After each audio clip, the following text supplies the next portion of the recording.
Thank you, organizing committee, for the opportunity for my brother and I to be able to speak about my father publicly. It's a gift for which we'll always be grateful.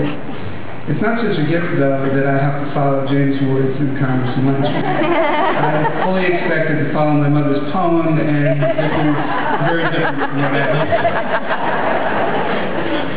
You know my father as a teacher, as a principal, as a superintendent, and as a leader.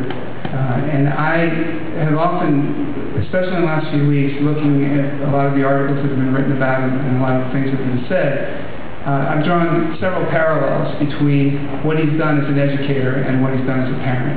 Obviously, I know him as a parent best. And I thought that I would highlight a couple of those areas tonight for the perspective of somebody who's not lived in the area for some time but has kept up, obviously, with what's been going on. The first of those is that my father is one of the most positive people I've ever seen. He is incredible at stressing the positives in us and in his students and discounting the negatives. And believe me, growing up, there were plenty of negatives for him to discount with us. But he never failed to stress the positives. And it was only very recently that I understood what his strategy was. And it was very effective, but I didn't understand it. He actually states all of his criticism. He never criticizes his family or his friends or his students or even his teachers.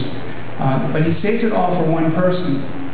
And that person bears the brunt of all of his criticism. And currently that person is Terry Francona, the manager of the Red Sox.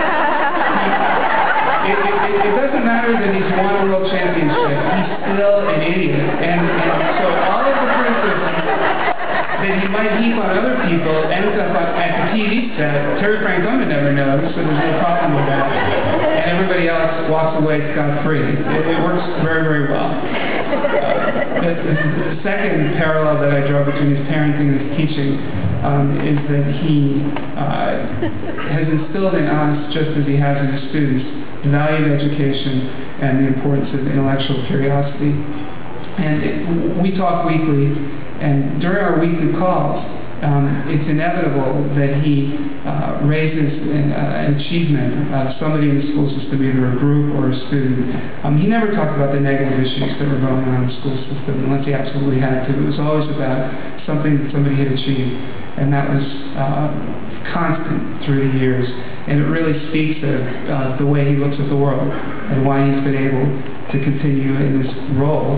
And he says, and takes this satisfaction from it, long after all of his contemporaries and many of his proteges have retired. He is also incredible at celebrating successes, even the smallest successes. He's so positive about those, and he encourages people so much through those that it's a quality that I've seen him use with students, and he's certainly used it with us. And it's been really a great experience to be in that environment with him, as I know his students will still the same way. I appreciate that the mayor and others have recognized my mom. She is, her commitment is unseen, but very real and very significant, and she's been with it every step of the way. One of my dad's heroes is Winston Churchill, and Churchill once said, "There's no finer investment for any community than putting milk into babies." I'm proud that my dad has put the milk of education into worlds he used so well for so long. And I think that the dividends from that investment are going to be paid long after tonight is a distant memory.